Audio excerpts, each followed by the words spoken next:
Bonjour à tous, bienvenue dans l'épisode numéro 4 de Learning Pédagogie. Aujourd'hui, on va parler de motivation, sujet qui est super important pour moi, enfin pour tout le monde, je pense. Comment Ouais, tu vas, Romain? ça va et toi? J'espère que vous allez bien. Et ouais, c'est un sujet même assez capital dans Ouais, la énorme. pratique sportive ou dans voilà l'enseignement et les études, le travail. On le retrouve dans plein de domaines de la vie. Ouais, complètement. Alors la motivation, si on pouvait le définir, c'est genre l'énergie qui influe sur notre comportement. C'est l'énergie qu'on va mettre pour influer, enfin qui va influer sur notre comportement et sur notre désir à accomplir une tâche, à atteindre un objectif. Et la motivation, elle est hyper importante au début du processus et elle est importante quand on veut passer une étape majeure. Donc ça, c'est les deux moments les plus importants pour la motivation. Donc soit pour se lancer dans une activité ou premier pas pour commencer quelque chose, ou alors quand on atteint un certain niveau et qu'on veut dépasser et passer à une deuxième étape. Et Ouais. de manière générale, c'est assez intense, c'est court et intense la motivation. Ouais. Moi, je dirais que c'est un état psychique. Ouais. Alors, j'utilise un mot, mais c'est un état psychique et comment on dit ça, changer, évoluer en fonction de soi-même ou d'éléments extérieurs qui peuvent influencer un gain de motivation ou une perte de motivation. Ouais. Ouais, complètement. Et du coup, pour toi, pourquoi est-ce que c'est important la motivation quand tu es face à un élève ou face à un groupe d'élèves? Ouais. Alors moi je la lie beaucoup à la fixation d'objectifs. Je pense que c'est important de se fixer des objectifs dans la vie ou dans la pratique sportive ou autre. Et si cette fixation d'objectif est cohérente, elle va entretenir la motivation et elle va te donner envie de franchir des étapes, d'aller plus haut, de devenir plus intelligent, de t'améliorer au travail, de t'améliorer dans ta vie perso, dans plein de domaines différents. Et donc du coup, c'est comme tu as dit, c'est capital au départ d'une activité ou d'une idée et faut l'entretenir tout au long du projet, quoi. Ouais, totalement. Mm. Totalement d'accord. Pour moi, c'est vraiment ces deux choses-là. Donc, débuter quelque chose, en fait, c'est la première étape du processus qui est d'abord la motivation. Ensuite, tu as une longue partie qui est la discipline. Et à la fin, tu as atteint ton objectif ou pas. C'est Et ça. ensuite, le processus se répète encore une autre fois. Parce qu'une fois que tu as atteint ton objectif, soit tu t'arrêtes là et tu te dis, bon, je suis comme ça et je vais rester comme ça toute ma vie.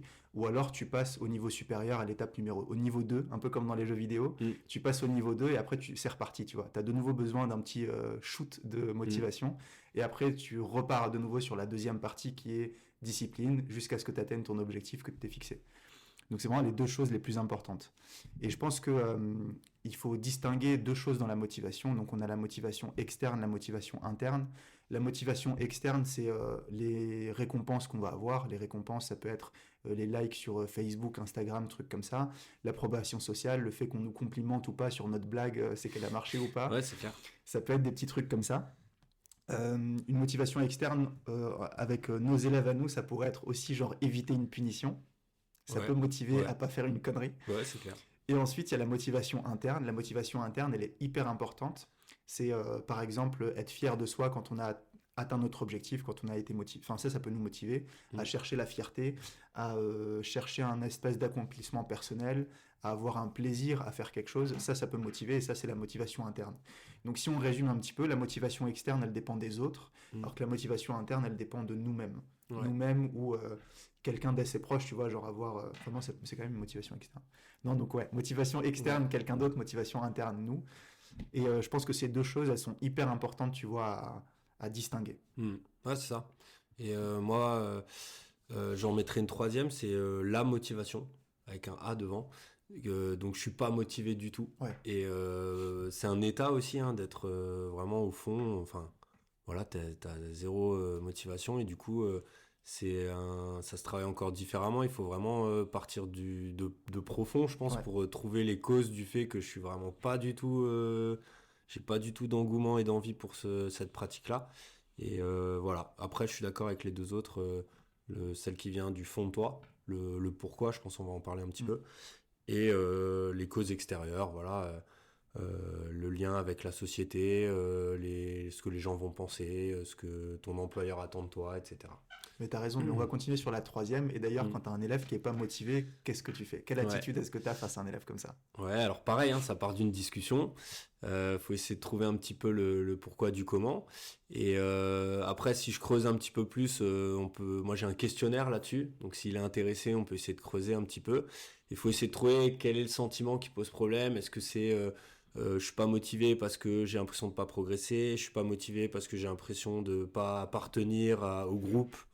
Voilà, je suis pas motivé parce que voilà, je manque de fixation d'objectifs. Je suis là, mais je sais pas trop pourquoi. Donc j'ai un petit questionnaire qu'ils doivent remplir et en fonction de la note qui s'attribue, ils peuvent. Moi, ça me permet derrière de cibler un ou deux sentiments et d'essayer de travailler dessus en plus approfondi. Ok, donc c'est un questionnaire qui regroupe, genre, je dis n'importe quoi, 10 questions. Et Ouais, sur les 10 questions, il se met une à peu note près, de ouais. 0 à 10. C'est ça. Et toi, ça te permet de cibler directement le C'est ça, besoin. c'est ça. Ok. Voilà. Et dans alors c'est même 8 au final, 8 sentiments. Et donc, tu as des sentiments liés à la motivation interne et tu as des sentiments liés à la motivation externe. Donc, par exemple, tu as le sentiment de pourquoi je fais ça, le fameux pourquoi je pratique ce sport. Donc, ça, c'est plutôt interne. Et tu as, par exemple, le sentiment d'appartenance à un groupe. Donc, ça, c'est déjà un peu plus externe. Comment je me sens par rapport à mon groupe d'entraînement ou à mon club ou voilà, à mon équipe. Voilà. Ok, parfait. Et toi d'ailleurs, comment tu fais? Alors, moi, j'essaie déjà de cibler si tu as besoin de motivation ou de discipline.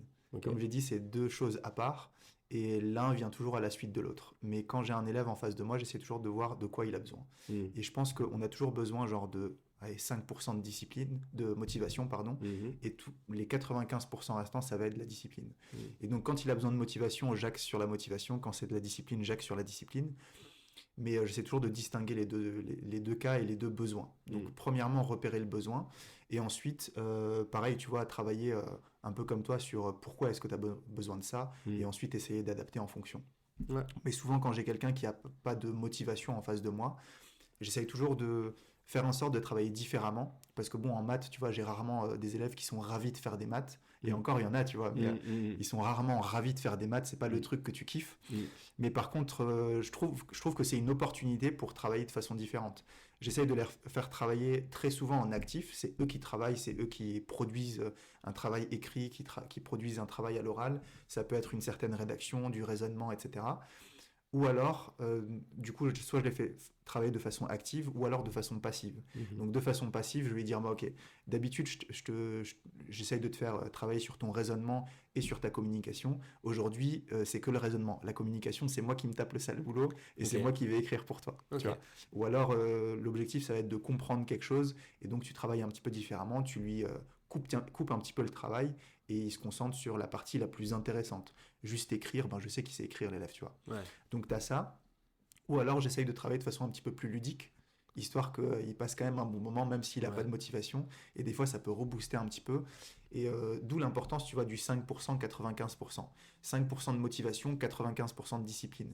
Je pense que quand tu es prof, que ce soit, tu vois, moi au karaté, en maths ou peu importe, c'est des matières, enfin les maths et le karaté, c'est des matières où tu peux pas genre juste avoir de la motivation, à chaque cours faire un truc super sympa et tout, c'est pas possible. Tu vois. Il y a toujours un moment où ils ont besoin de motivation et là tu donnes tout, mais il y a un moment aussi où il faut travailler, tu vois, c'est de la discipline, c'est de l'ennui, parce que ça fait chier, tu vois, de bosser sur les maths, de travailler 15 fois sur un coup de poing simple, tu vois, au karaté, t'es obligé de passer par là si tu veux atteindre ta ceinture noire, t'es obligé de passer par là si tu veux avoir une bonne note au bac, et donc t'es obligé de passer par cette étape qui est l'ennui, et en vrai la discipline c'est sujet de la semaine prochaine, donc on va pas trop en parler, carrément. Mais voilà, bien cibler le truc. Et après, l'attitude que j'ai aussi face à mes élèves, je parle tout le temps de la règle des 3 P, essayer de creuser en profondeur pourquoi ça fonctionne pas, poser 3 fois la question pourquoi, pour creuser vraiment au fond du fond. Mais là, c'est un truc que j'utilise pas trop, tu vois. Quand tu es en manque de motivation, je le fais pas trop parce que j'essaye d'aller droit au but. L'élève, quand il est en manque de motivation, il n'a pas la patience, tu vois, de répondre à tes questions. Non, là, je vais droit au but. Mes questions, c'est tu réponds par oui ou par non et c'est cash, tu vois. Il n'y a pas besoin de trop te casser la tête. Ok. Moi, j'ai un truc aussi par rapport à des exercices, parce que nous, on fait des exercices au tennis souvent.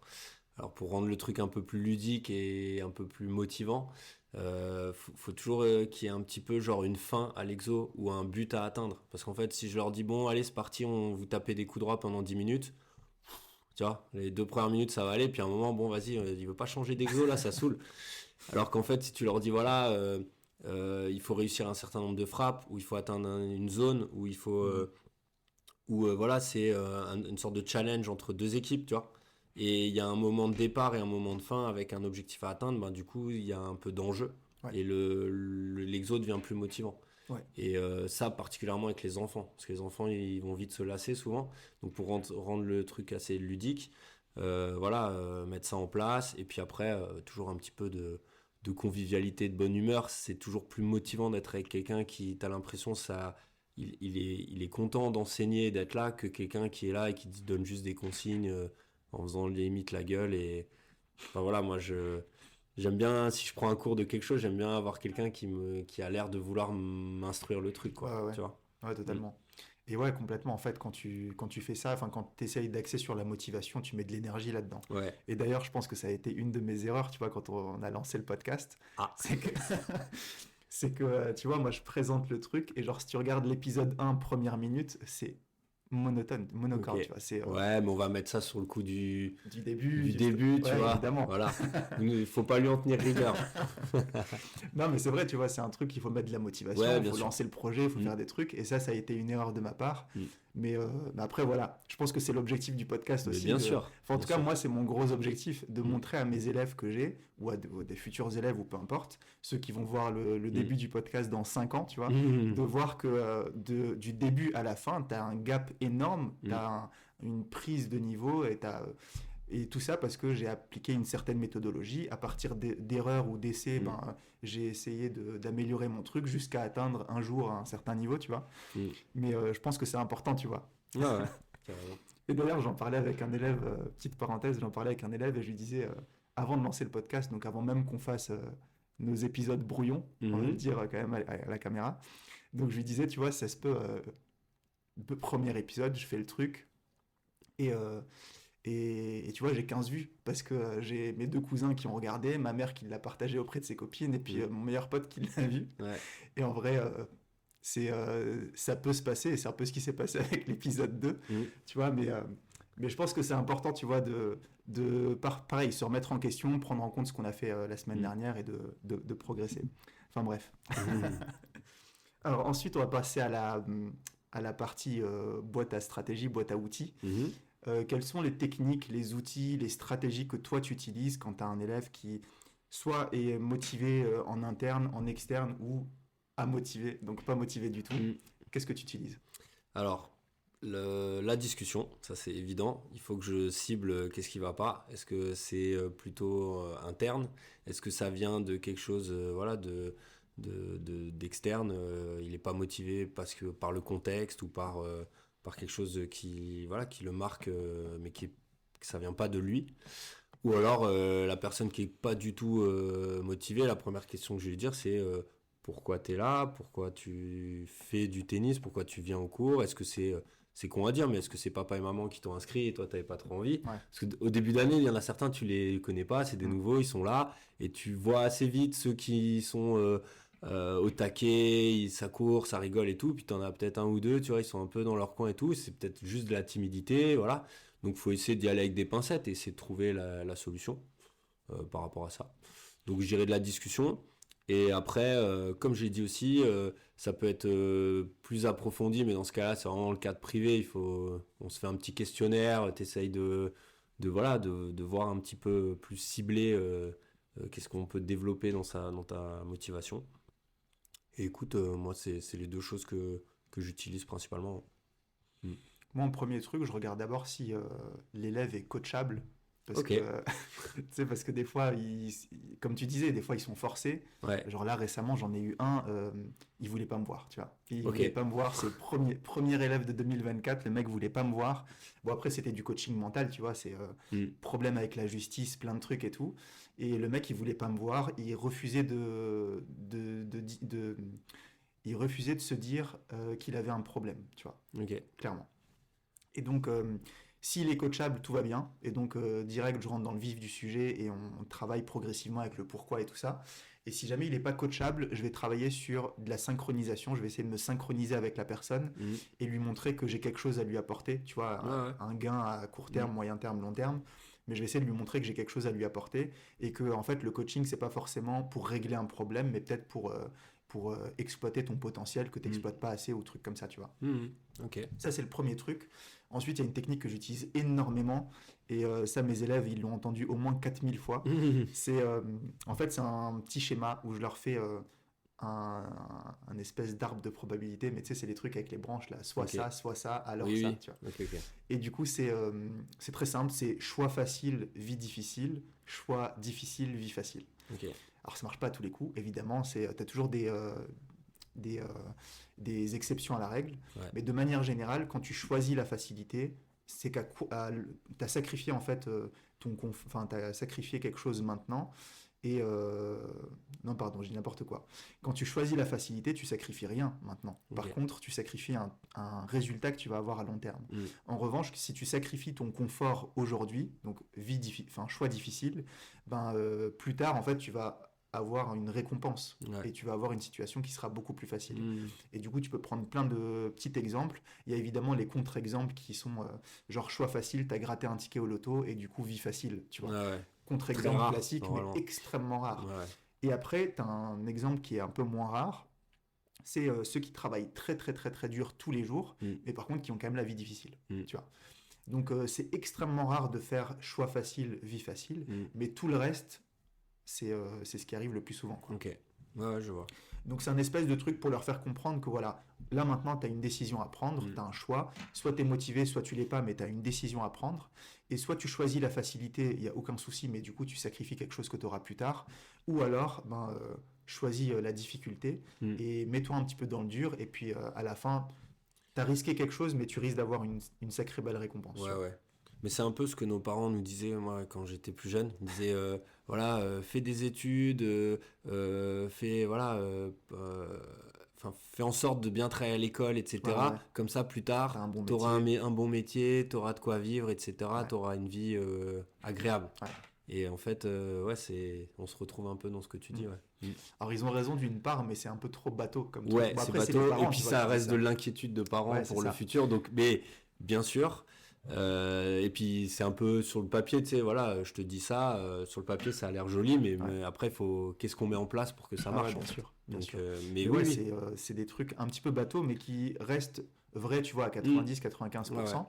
Mais pour compléter ça, moi je leur dis souvent, tu vois, que par exemple, les maths, quand t'as 15 ans, t'es obligé de faire des maths, t'es à l'école, t'as pas le choix, tu Mm. vois.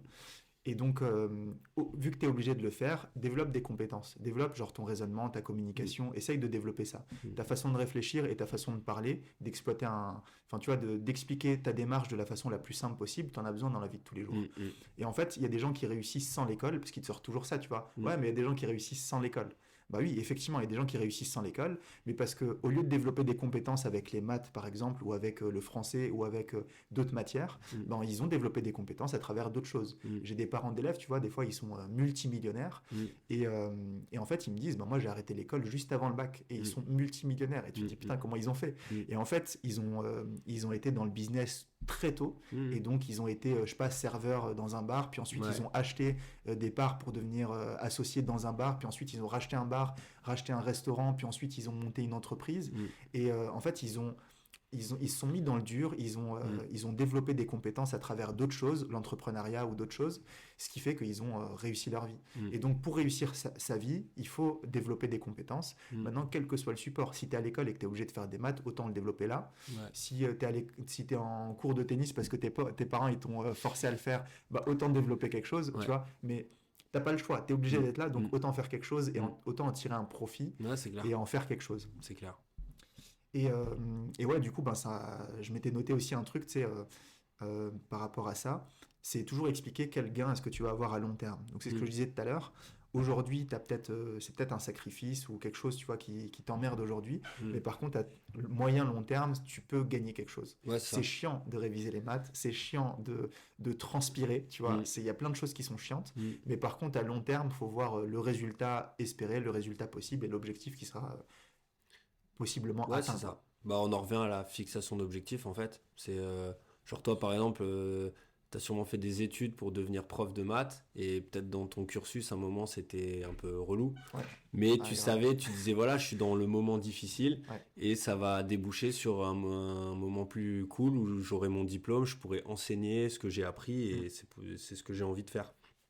Comme moi dans le tennis où voilà, j'ai un peu lutté à obtenir un certain niveau pour pouvoir ensuite passer le diplôme de moniteur de tennis. Et puis maintenant, je suis très heureux quoi. Donc ouais, carrément. Et, euh, et ouais, j'ai volé une autre stratégie au célèbre T'as Kobe Bryant. volé. Donc ouais, en fait, je regarde beaucoup de petites conférences, d'interviews, de biographies, Ouais. d'autobiographies. Et j'avais regardé une interview de Kobe Bryant qui disait, tu vois, en fait, c'est la méthode des petits pas. Donc, si tu veux gravir une montagne, tu peux regarder l'objectif et te dire, bon voilà, là, c'est ici que je veux arriver. Et en fait, l'objectif est tellement gigantesque que tu sais même pas par où commencer. Mm, Et en fait, commence juste à mettre un pas devant l'autre mm, et à essayer, tu te concentrer sur ton pas, le prochain pas, mm, sur le mm, prochain pas, mm, sur le mm. prochain pas, et arrivera un moment en fait où tu te rendras même pas compte et tu seras au sommet de la montagne. Et c'est la petite méthode des petits pas parce que souvent, tu vois, on manque du petit truc, tu vois, il nous manque un petit truc, il nous manque ce petit truc qui va nous donner de l'énergie de se lancer. Mm. Et des fois, c'est juste de faire, tu vois, sans trop réfléchir, juste appliquer quelque chose. Et là, par exemple, pour grimper la montagne, ben, tu mets juste un pied devant, Mm. tu vois, juste un Ah ouais, pas. Tu fais le premier truc et ensuite, qu'est-ce qui va se passer? Ben, tu mettras le deuxième pas, puis ouais, le troisième, et un jour, tu arriveras au sommet de la montagne. c'est ça, step by step quoi. Exactement. Exactement. Mais tu vois, sans te focus sur le résultat, Oui, oui, sur l'arrivée. oui. Ouais. Et, euh, et Mais pour au citer... tennis, je te coupe, désolé, mais au tennis, c'est ça, c'est mieux de se focaliser sur le moment présent, la manière de jouer ou voilà, dans des exos plutôt que le résultat. Ouais, Je vais gagner ou tu vois, parce que souvent on se perd un petit peu avec ça aussi au ouais. tennis, tu vois. Bah, tu m'as coupé, mais c'est ce que je voulais dire. Pardon. Mais non, mais c'est toi en fait qui me le dis parce Ouais. que bah, je sais pas si, enfin vous le savez, mais c'est mon coach de tennis aussi. Mais c'est toi qui me le disais, tu vois, genre concentre-toi sur le geste que tu vas faire Mm, au lieu de te concentrer sur le résultat et ce que tu veux, parce qu'en mm. fait tu contrôles pas le résultat. Par contre, le geste, ce que tu fais à la balle, tu le comprends. Enfin, Tu le tu le contrôles. contrôles, Ouais, pardon. ouais. Et c'est ça qui va aboutir au résultat. Ouais, c'est Mm. ça. C'est ça. Tout à fait. Parfait. Parfait. Euh, nickel. Bon, C'est bah, on l'heure va de passer. balance ton montard, non? Ouais, exact. C'est ça? Non, du coup, pour conclure vite fait, Mm, je pense que tout le monde a besoin de motivation, mm. tu vois, que ce soit pour Grave. se lancer ou, comme on l'a dit tout à l'heure, pour passer une certaine étape. Et on a tous un objectif. Ça peut être être libre, ça peut être gagner en confort, ça peut être plein de choses, plus musclé, plus ce que tu veux. Mm, Et à partir de là, en fait, tu fais ce que tu veux. Parce que soit, je parle, je sais pas, des élèves que j'ai, par exemple, qui ont un certain confort chez leurs parents, bah, peut-être que eux ils veulent le garder. Il y a d'autres personnes qui vivent, je sais pas, dans un endroit pas ouf, on va dire. Ces personnes-là, elles veulent gagner en confort. mm, Donc en fait, ta motivation, elle permet soit de garder quelque chose que tu as, soit enfin, d'aspirer à quelque chose que tu n'as pas encore. mm. Et donc, ton objectif, ça peut être ça, tu vois. Et donc, dans les deux cas, tout le monde doit être motivé. Et donc, tu as toujours le choix numéro un, qui est que bah, si tu penses que la vie, elle est dure, bah, attends de voir si tu fais rien du tout. Mm. Donc, ne fais C'est rien vrai. du tout et tu verras que ça va On être verra comment encore ça plus se dur. passe. Ouais, c'est vrai. Ou alors, enfin, tu vois, fais des efforts. À court terme, c'est très chiant, Mm, mais à long terme, tu percevras quelques bénéfices mm. et je pense que c'est toujours bon, tu vois, de travailler là-dessus. Ah ouais. Ouais, carrément. C'est l'école de la vie, hein. Exactement. Mm. Exactement. Parfait. Bon, bah, on va se lancer dans le dernière partie du podcast. Donc, comment on peut appeler ça? C'est une anecdote. Ouais. Alors ça peut être perso, hein, ou alors c'est tiré d'un mentor ou voilà, de quelque chose, de quelqu'un qu'on a lu, vu à la télé, suivi, Mm. aimé. Ça peut Exactement. arriver. Et ben, on doit parler de ça et dire ce qui nous a inspiré C'est dans ça. cette personne, ce livre, ce film qu'on a vu. Et ça dure 5 minutes. Je te laisse commencer aujourd'hui. Ok, c'est parti. Alors moi je voulais parler d'un combat que j'ai mené dans ma vie perso. Donc je vais parler de moi un peu, je vais m'ouvrir un peu. Et c'est un combat que j'ai eu face à mon hypersensibilité. J'ai grandi en étant enfin, c'est comme ça, je suis hypersensible de base. Et donc, l'hypersensibilité, c'est, tu vois, ressentir tout en x10. Mm. Ça peut être les tristesses, les joies, tout ce que tu veux. Et, du coup, que ce soit dans ma vie perso ou dans ma vie intime, tu vois, j'ai toujours ce truc où genre je me suis jamais fait comprendre, tu vois. Où j'ai l'impression de grandir dans un environnement où les gens ils me comprennent pas forcément, ils font pas l'effort de se mettre à ma place et tout. Et ça a été un combat énorme parce que j'ai dû faire face à un gros truc qui est la solitude. Et aujourd'hui on en parle de plus en plus, surtout avec tout ce qui se passe. Genre là ils ont sorti le dernier casque de réalité virtuelle là, d'Apple. Et ils sont en train de dire que tu vois ce casque il va encore plus isoler les gens. Et, et moi, en vrai, je me suis plus. Enfin, tu vois, c'est pour ça que je suis toujours hyper excité par les nouveaux trucs pas de réseaux sociaux, mais technologiques. Et ça m'excite énormément parce que pour contrer la solitude, j'avais le sport, ou alors bah, on a grandi avec tu sais, les réseaux sociaux et tout, le boom des réseaux sociaux. Et donc, je me souviens que j'étais très pote avec plein de gens sur MSN, puis ensuite sur Facebook, puis ensuite sur Instagram. Et je me cachais derrière mon écran un petit peu et j'essayais de discuter avec des gens. Et, et voilà, ça a été un combat hyper lourd pour moi. Tu vois, tu passes des soirées à pleurer, tu passes des moments hyper compliqués.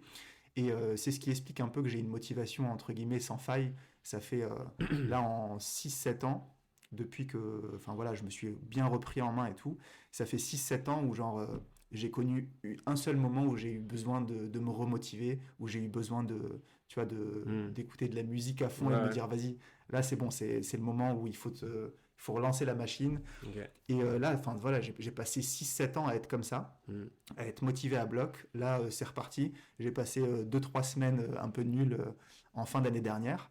Puis ensuite, là, voilà, c'est reparti. J'ai une motivation vraiment sans faille et c'est grâce à ce combat-là. Et voilà, aujourd'hui, c'est un devoir pour moi d'aider les élèves et c'est pour ça que je travaille avec des élèves, tu vois, 14-20 ans à peu près. C'est pour ça que je travaille avec eux parce que je pense que c'est important de les aider dans cet âge-là où tu essaies de te découvrir, tu essaies tu te cherches, tu cherches ta personnalité, tu construis ta personnalité. Ouais. Et du coup, je vois vraiment ça comme un gros devoir. Et voilà, Okay. mon objectif, c'est leur donner les bonnes armes pour qu'ils puissent se battre face à un gros truc qui est la solitude, etc. Quoi. Ok. Voilà. Donc tu tiens ça de ton vécu, quoi. Ouais. Moi, écoute, alors moi, je tiens aussi un peu ça du vécu parce que moi, alors j'ai un papa qui a été professionnel dans son sport. Donc moi, c'est un peu c'est mon Jedi, quoi. Tu vois, c'est mon exemple. Et donc du coup, je me suis mis en tête qu'il fallait aussi que je fasse, que j'essaye d'aller au plus haut dans ce que je peux faire dans ma pratique sportive sans être professionnel. Et donc ça, c'est une bonne dose de motivation au quotidien ou quand je fais de la compétition. Après, moi, j'ai autre chose pour me motiver. Je le tiens, c'est juste de la musique en fait. La musique, je trouve que c'est vachement, c'est entraînant. Alors après, ça dépend quelle musique tu mets. Si tu mets Rocky, c'est pas la même chose que Céline Dion, sans méchanceté pour Céline Dion. Mais du coup, il y a certaines musiques qui me boostent et que je vais avoir tendance à peut-être écouter un peu avant certains matchs. Ça m'aide. Et après, j'ai une petite anecdote pour finir un peu, voilà, un peu drôle. Il y a quelques années en arrière, j'ai commencé le cyclisme sur route et j'ai eu comme défi Paris perdu avec un pote de faire le Ventoux avec lui. Donc le Mont Ventoux, c'est 21 km d'ascension, sans aucune expérience dans le vélo, sans même le vélo et les chaussures qui vont avec. Donc j'ai vite acquéri ce matériel sans avoir les chaussures qui sont clipsées. Et en fait, l'objectif, c'était de ne pas poser le pied. Donc ça a été un des efforts les plus difficiles de ma vie parce que quand t'es pas fait pour le vélo de base et que tu t'es pas entraîné, gravir un truc comme ça, c'est chaud. Et en fait, avec un peu de musique dans les oreilles, normalement c'est pas recommandé en cyclisme, je m'excuse. Mais du coup, j'ai réussi à aller au bout avec la musique et voilà, l'objectif de base qui était de pas poser le pied. Et en fait, maintenant, je le retiens un peu comme ça me sert un peu de résilience, tu vois, j'ai un souvenir par rapport à ça. Et voilà, c'était une source de motivation, le pari, la musique, et puis le défi, quoi. Voilà pour l'anecdote. Parfait. On arrête à temps. Et en fait, tu m'as fait penser à un petit truc avec la musique. C'est vrai que c'est un truc énorme. Enfin, moi, ça m'a énormément aidé aussi. Et Et je me souviens que dans des moments un peu down, tu vois, je pensais, enfin, je me mettais toujours une musique en tête et je l'écoutais à fond.